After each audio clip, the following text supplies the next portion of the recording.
Assalamualaikum warahmatullahi wabarakatuh. Teman-teman alumni Madrasah Aliyah Keagamaan Perguruan Mu'allimat Cukir Jombang, ayah bunda dimanapun berada, sesuai dengan request, maka materi kita kali ini adalah mengenal karakteristik generasi Z dan Alpha. Sengaja materi ini kita angkat agar kita bisa menjadi orang tua yang bijak dalam mendidik putra dan putri kita.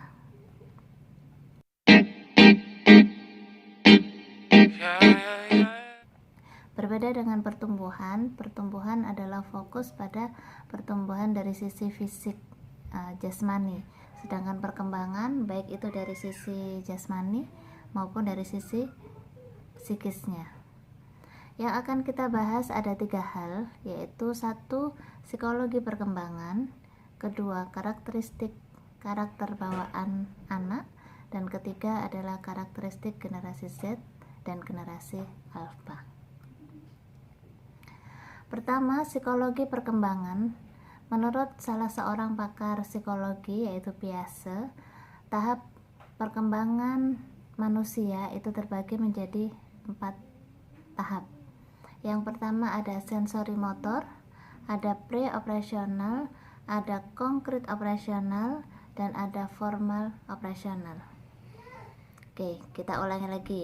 Yang pertama ada sensori motor, yang kedua ada pre-operasional, yang ketiga ada konkret operasional, dan terakhir adalah formal operasional. Sensori motor itu berlaku mulai anak lahir sampai usia 2 tahun. Pada masa ini, kita sebagai orang tua membantu anak. Pada sisi fisik, kita mengenalkan anak untuk menstimulasi baik itu motorik halus maupun motorik kasar. Motorik halus seperti menggambar, menulis, meronce, menjahit, meraba, menyentuh. Adapun motorik kasar seperti melompat, naik di titian, menendang, berlari, bersepeda, itu adalah tugas orang tua pada masa sensori motor. Ibarat sebuah tumbuhan, maka sensori motor ini adalah akar, di mana anak kita lahir tidak bisa berbicara, kita ajari berbicara, tidak bisa tengkurap, kita ajari tengkurap, tidak bisa duduk, diajari duduk, tidak bisa berdiri, diajari berdiri, sampai akhirnya 2 tahun dia sudah bisa berdiri, dia sudah bisa mulai berbicara, dia sudah bisa mulai berjalan dan sebagainya. Kedua, yaitu pre-operasional. Pada tahap ini adalah saat orang tua memberikan labeling untuk semua yang terlihat di depan mata anak. Masa ini adalah masalah krisis, masalah yang paling rawan bagi anak, karena pada saat ini, pada usia anak 0 sampai 7 tahun, itu adalah otak berkembang mencapai 50%. Maka saya ibaratkan preoperasional, jika tumbuhan akarnya tadi adalah sensori motor, preoperasional adalah batang.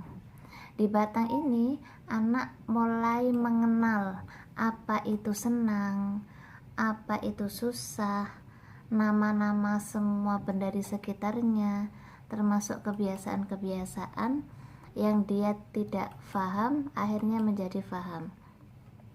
Pada masa inilah tugas orang tua mengenalkan yang baik. Saya contohkan, jika pada masa preoperasional usia anak 2 sampai 7 tahun, orang tua sering menggunakan HP, sering melihat televisi, lalu orang tua memberikan ekspresi bahwa lihat HP itu senang, tertawa, melihat TV itu senang dan menjadi tujuan utama. Maka itulah yang akan menjadi label bagi anak bahwa senang adalah bermain HP, senang adalah melihat TV.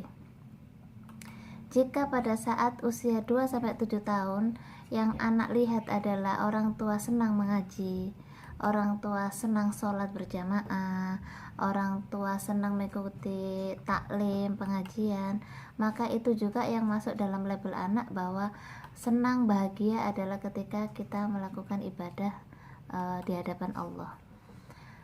Tetapi pada zaman sekarang itu menjadi sangat tinggi ujiannya, karena kita ketahui bersama di zaman digital segala sesuatunya difoto, di selfie, lalu di share. Kita orang tua sudah tahu dan sudah paham bahwa berkirim foto itu untuk saling berbagi kebahagiaan. Tetapi bagi anak yang belum mengenal siapa Allah, bagi anak belum mengenal apa makna dari berkirim foto itu, dia akan melihat bahwa berkirim foto itu adalah menjadi sebuah tujuan dari segala sesuatu. Mau makan difoto dulu, jalan difoto dulu, cantik difoto dulu, ganteng difoto dulu, semuanya difoto dulu lalu di share. Tanpa kita sadari, maka anak akan belajar bahwa itulah tujuan dari segala sesuatu. Jadi tujuan dari segala sesuatu adalah difoto dan di share, lalu mendapatkan like, mendapatkan komen, dan begitu seterusnya. Masa ini adalah masa yang rawan, maka bagi kita orang tua, mari kita selektif dalam memberikan teladan bagi anak kita, karena label-label yang kita tanamkan akan menjadi pondasi atau prinsip anak semasa hidupnya. Jika prinsip yang kita tanamkan, label yang kita ajarkan itu negatif, maka semasa hidupnya dia akan bergelut, merasa senang dan merasa mudah untuk melakukan hal yang negatif. Tetapi pada masa ini, jika kita ajarkan sesuatu yang positif, kita kenalkan Allah, kita ajarkan ibadah, kita ajarkan sholat, maka anak akan mudah dan senang untuk melakukan hal-hal yang positif, sehingga menjadi mudah bagi dia untuk menjadi anak yang soleh-soleha. Selanjutnya, langkah yang ketiga, tahapan yang ketiga dari perkembangan menurut Piaget adalah konkret operasional. Konkret operasional ini, jika sensori motor adalah akar, pre-operasional adalah pohonnya, maka konkret operasional ini adalah saatnya anak untuk mengembangkan ilmu dari label yang dia dapatkan sebelumnya. Apa itu? Saatnya anak membuat ranting, membuat dahan dan ranting. Jadi batangnya tadi label, prinsip-prinsip yang diajarkan oleh orang tua. Lalu pada usia 7 sampai 11 tahun anak mulai mengembangkan. Bahagia itu apa? Tadi dia melihat bahagia itu adalah bermain HP.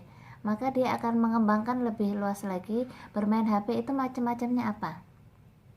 Caranya bagaimana? Asiknya di mana? Hambatannya bagaimana? Solusinya bagaimana? Dia akan mengembangkan di situ.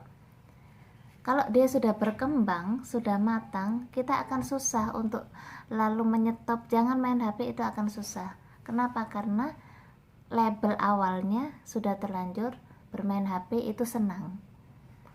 Tetapi jika label awalnya sholat itu menyenangkan, mengaji itu menyenangkan, ibadah itu menenangkan, maka ketika usia 7 sampai 11 tahun dia akan mengembangkan ilmu tentang itu. Senang itu apa? Senang itu ketika kita bisa sholat, senang itu ketika bisa mengaji, senang itu ketika kita berbagi. Maka anak akan mengembangkan. Mengaji itu ilmunya seperti apa? Hanya bacakah? Atau ada terjemahnya? Atau seperti apa? Sholat itu bagaimana caranya, di mana, kapan, bersama siapa, dia akan mengembangkan itu. Begitu seterusnya. Tahap yang keempat adalah formal operasional. Formal operasional ini anak usia SMP ya, usia 11 sampai 15 tahun. Di level ini anak sudah mulai mengenal itu abstrak, mengenal apa itu Allah, mengenal apa itu arti dari segala sesuatu, mengenal apa itu hikmah, mengenal apa itu pahala dan apa itu dosa. Jika pada masa konkret operasional anak-anak masih tahap mengembangkan dahan dan ranting pengetahuan dari label yang sudah ditanam, maka pada tahap formal operasional itu anak bisa memaknai sebuah tumbuhan ini rasanya apa, untuk apa, esensinya apa, tujuannya apa. Jadi anak sudah mulai memaknai tumbuhan ini dari sisi yang tidak terlihat, dari sisi rasa, dari sisi aura, seperti itu. Selain juga pada masa ini anak akan lebih mengembangkan lagi dari tumbuhan yang sudah terbentuk.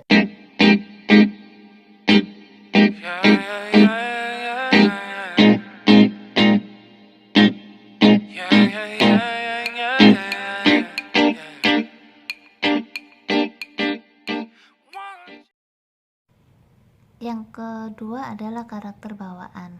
Di sini terbagi menjadi 4. Ada sanguin, ada kolerik, ada melankolis, dan ada flegmatis.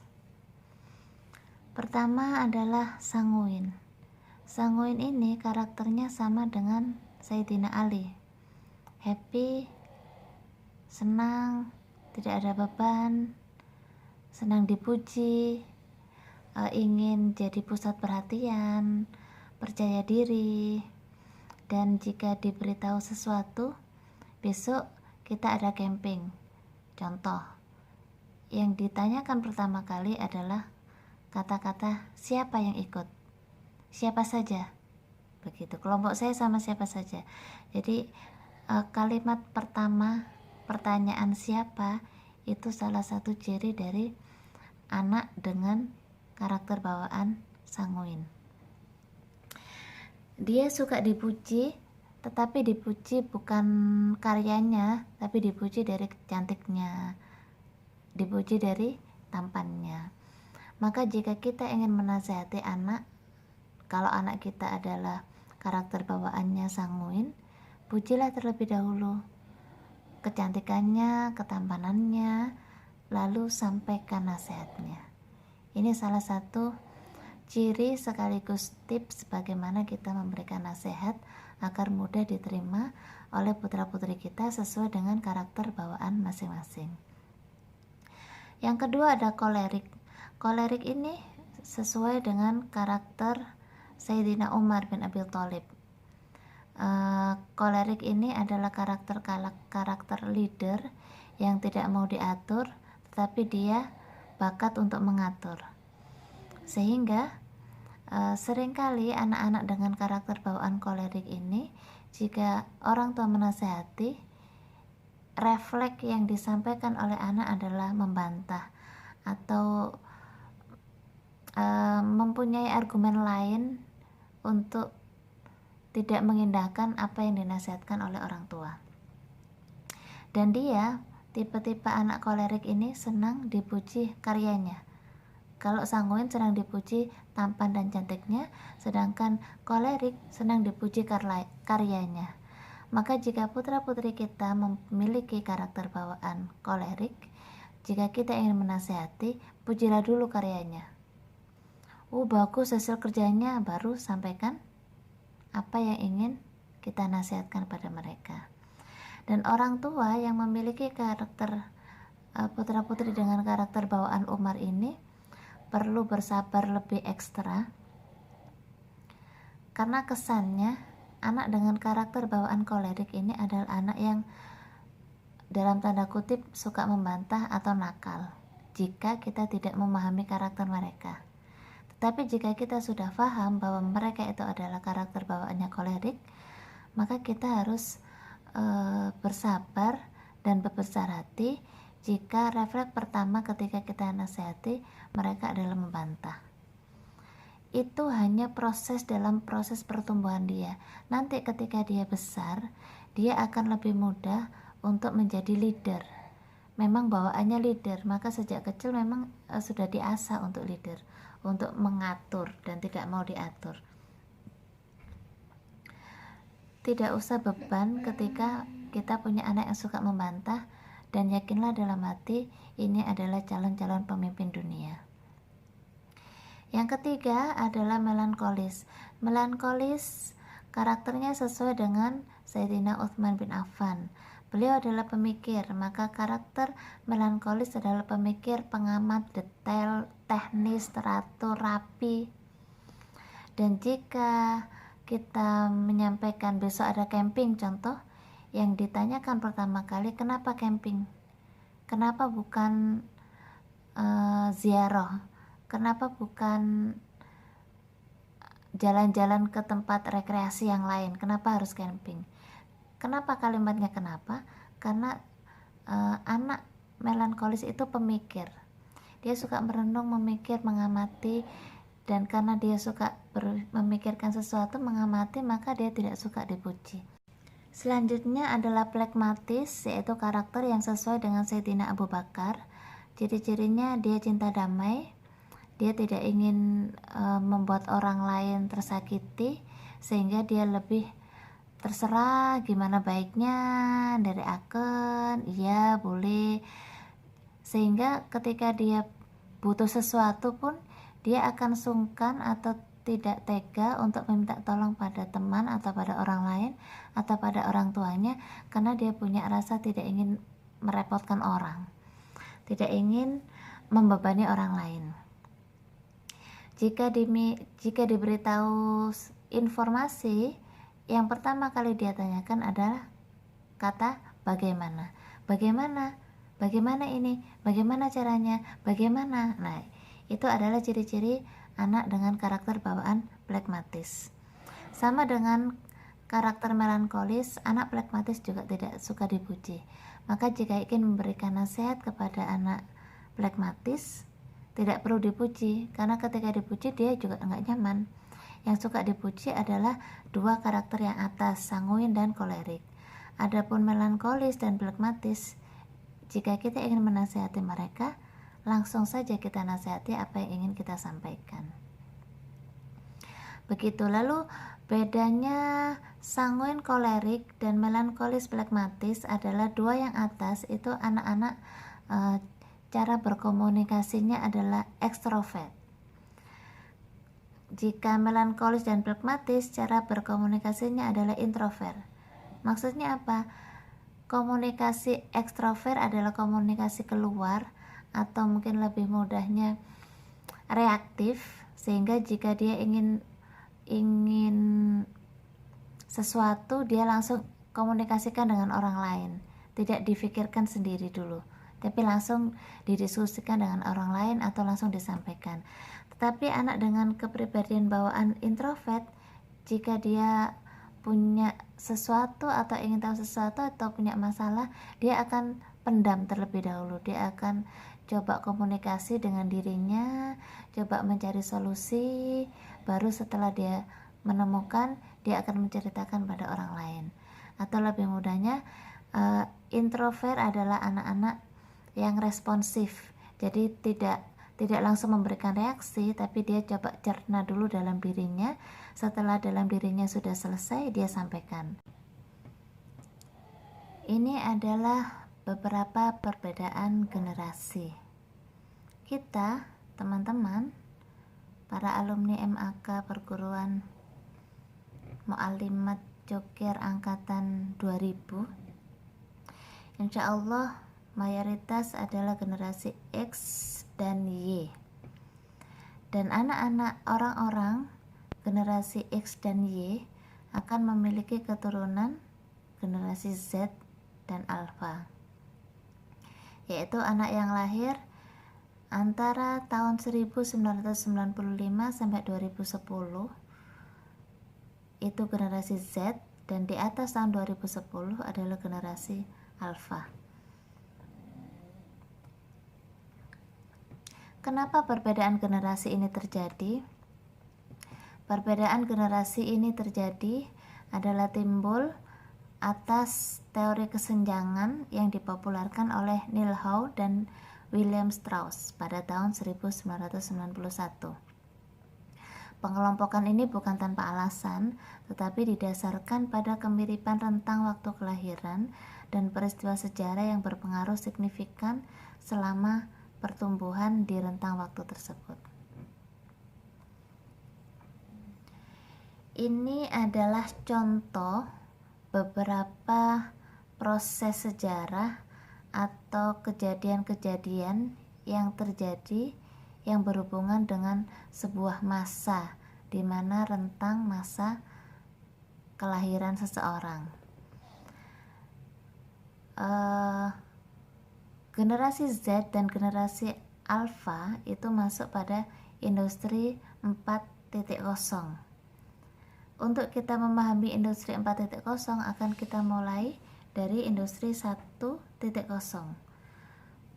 Mulai pertama industri 1.0 itu didasarkan pada penemuan mesin uap di Inggris yang ditandai dengan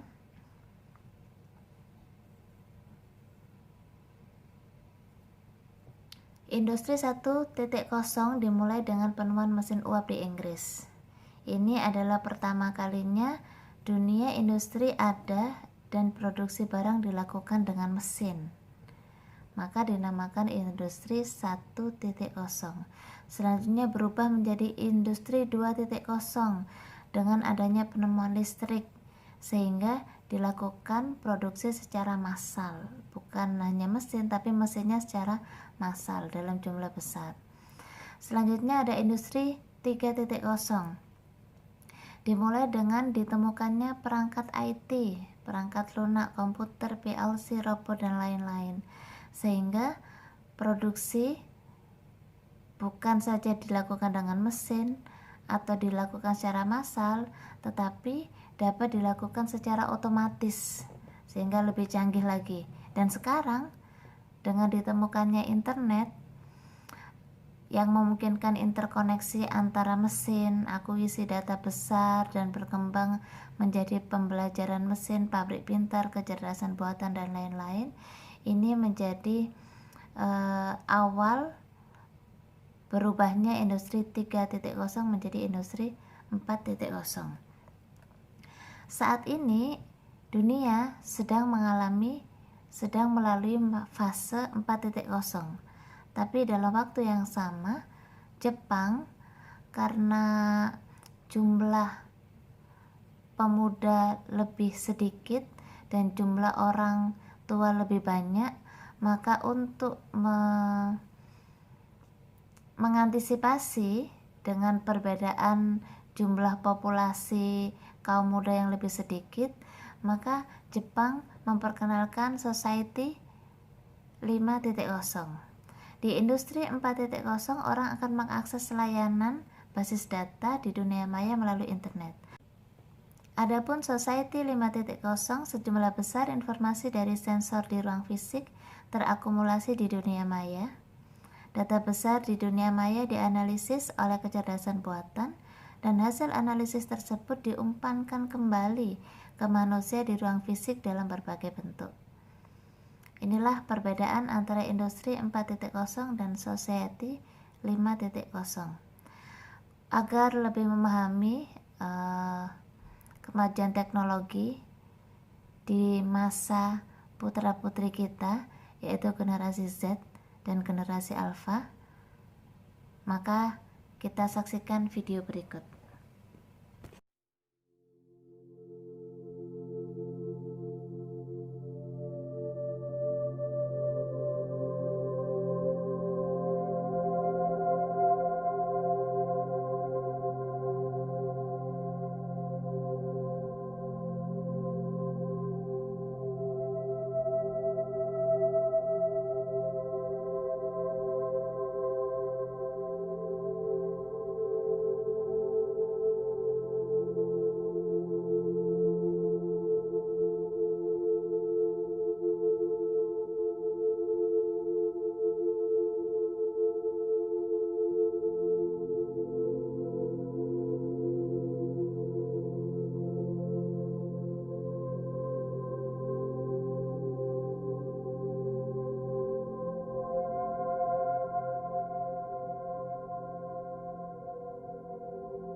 kita melihat video tayangan betapa majunya dunia di masa putra-putri kita, maka kita sangat paham dan harus memahami bahwa setiap perbedaan generasi juga mengalami perbedaan karakteristik. Di antaranya kita akan bahas beberapa. Kita sebagai orang tua generasi X, generasi Y, generasi milenial, salah satu cirinya adalah sangat mandiri. Selanjutnya otonom dalam menentukan tujuan dan jam kerja, kreatif. Saya contohkan, generasi Y adalah generasi awal ditemukannya internet. Maka kita saja sekarang tidak bisa lepas dari handphone, tidak bisa lepas dari internet. Akhirnya, di mana ada wifi, disitulah tempat berkumpul orang. Kita pun menjadi sangat mandiri. Kenapa? Karena kita sudah sangat mudah untuk mencari informasi yang kita butuhkan, segala segmen, segala sektor, segala bidang. Kita pun jadi otonom dalam menentukan tujuan dan jam kerja, karena kita punya solusi. Karena kita punya solusi, maka kita akhirnya lebih otonom dan lebih fleksibel, lebih tidak mau diatur, lebih menentukan sendiri jam kerjanya, dan bertanggung jawab dengan apa yang kita pilih. Kreatif, karena ini adalah generasi awal bertemu dengan internet yang sebelumnya tidak ada, sehingga hal ini memberikan inspirasi bagi orang-orang dalam generasi X dan Y atau generasi milenial untuk berpikir lebih kreatif, mengembangkan apa yang sebelumnya tidak ada. Bagaimana dengan karakteristik generasi putra-putri kita? Generasi Z contohnya. Generasi Z ini tipenya setia dan empatik, tapi konsumtif, berpikiran terbuka, open-minded, mudah menerima masukan, mudah menerima kritik, karena dia terbiasa hidup di dunia yang sudah mulai demokratis, mulai otonom, mandiri, kreatif dari karakter bawaan yang dimiliki oleh orang tuanya. Tetapi dia juga individual. Kenapa individual? Karena dia sudah sangat familiar dengan teknologi lebih dari orang tuanya. Bayangkan kita orang tua yang sudah familiar dengan teknologi, maka generasi Z lebih familiar lagi, sehingga dia lebih individual. Lebih individual karena dia menemukan banyak di dalam ujung jarinya. Dia juga bertanggung jawab. Dan yang paling penting yang membedakan antara generasi Z dengan orang tuanya adalah dia multiprofil, multilokasi, dan multikolaborasi. Artinya di saat yang sama, anak-anak dengan generasi Z itu bisa berprofesi macam-macam. Pada saat yang sama dia bisa berprofesi sebagai murid, pada saat yang sama dia bisa berprofesi sebagai konsultan, pada saat yang sama dia bisa berprofesi sebagai desainer, dan lain-lain. Bagaimana itu bisa terjadi? Karena dia juga multilokasi. Dia berada di satu posisi, tapi dia bisa berada di mana-mana melalui dunia maya. Dia juga multikolaborasi. Anak-anak generasi Z, dia bukan hanya punya satu komunitas, tapi dia punya banyak komunitas. Karena dia haus informasi, haus pengetahuan, haus banyak hal, karena banyak hal yang dia saring melalui media maya, yang dia dapatkan dari media maya, sehingga banyak sekali informasi yang menjadikan dia banyak teman, banyak sharing, dan banyak berkolaborasi dengan banyak orang. Berbeda dengan generasi sebelumnya yang profesinya satu, ya dia akan setia dengan saat itu. Tapi generasi Z dia berkolaborasi dengan banyak background yang mungkin antara satu background dengan background yang lainnya tidak sama. Jika generasi Z sudah sedemikian, maka generasi Alpha lebih parah lagi. Lebih parah dalam hal apa? Dalam hal kritisnya. Jika generasi Z dia berpikiran terbuka, open-minded, maka generasi Alpha lebih kritis lagi. Kenapa? Karena dia lahir di dunia yang lebih canggih daripada kelahirannya generasi Z. Lalu terbiasa dengan hal-hal yang instan. Yang ramai adalah online shop. Adapun mall, pasar, dan lain-lain tetap ramai, tetapi tidak seramai dengan online shop. Sudah zamannya online shop. Sehingga dia terbiasa instan dan dia tidak mengenal proses. Maka sebagai orang tua yang bijak, perlu kita mengenalkan putra-putri kita, khususnya generasi Z dan generasi Alpha, tentang makna bahwa segala yang kita lakukan adalah karena dan untuk Allah. Kenalkan Allah di masa-masa balita, masa-masa pre-operasional mereka, agar di dunia teknologi yang semuanya serba tanpa waktu dan tanpa batas ini, mereka tidak terjerumus dalam lubang besar yang bernama riya. Wa ma khalaqatul jinna wal insa illa liya'budun. Esensi manusia hidup di bumi adalah menjadi khalifah dan untuk beribadah kepada Allah.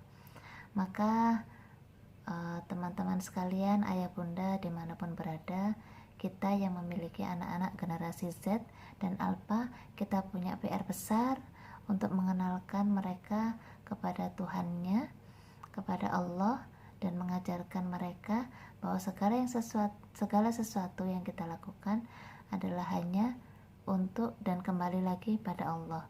Maka media sosial itu menjadi ujian bagi anak-anak generasi Z dan generasi Alpha agar bisa memilah mana yang riya, mana yang lillah.